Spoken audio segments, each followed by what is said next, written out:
Instagram story hide করে কিভাবে? যদি আপনিও আপনার ইনস্টাগ্রাম স্টোরি কিছু লোকের কাছ থেকে গোপন রাখতে চান, তাহলে এই ভিডিও দেখে খুব সহজে আপনি ইনস্টাগ্রাম স্টোরি হাইড করতে পারবেন এবং আপনি যাকে দেখাতে চাইবেন সে আপনার ইনস্টাগ্রামে স্টোরি দেখতে পারবে, বাকি অন্য কেউ দেখতে পারবে না।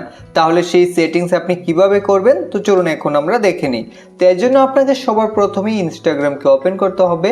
ইনস্টাগ্রাম ওপেন করে এখন আপনি ডান দিকে এখানে প্রোফাইলে ক্লিক করবেন, তারপর এখান থেকে থ্রি লাইনে ক্লিক করবেন। থ্রি লাইনে ক্লিক করার পর এখন বন্ধুরা এখানে স্ক্রল ডাউন করুন, নিচে এখানে দেখতে পাবেন স্টোরি লাইভ এন্ড লোকেশন। তো এখান থেকে আপনারা এই সেটিংসে ক্লিক করুন। এখানে ক্লিক করে দেওয়ার পর এখন আপনি সবার উপরে দেখতে পাবেন hide story and live from. তো এখানে ক্লিক করবেন। এখানে ক্লিক করার পর এখন এখানে আপনি আপনার যে ফলোয়ার্সের কাছ থেকে স্টোরি হাইড করতে চান সেই নামগুলোকে এক এক করে সিলেক্ট করে নেবেন। তো আপনি কিন্তু এখানে যে নামগুলোকে সিলেক্ট করছেন তারা কিন্তু পরবর্তীতে আর আপনার ইনস্টাগ্রামে স্টোরি দেখতে পারবে না। তো এইভাবে আপনি নামগুলোকে সিলেক্ট করে তারপর এখান থেকে ডানে ক্লিক করবেন। ডানে ক্লিক করে দিলেই এখন আপনার ইনস্টাগ্রামের স্টোরি ও লাইভ সেই সকল ব্যক্তিরা দেখতে পারবে না যাদেরকে আপনি এখানে সিলেক্ট করেছেন।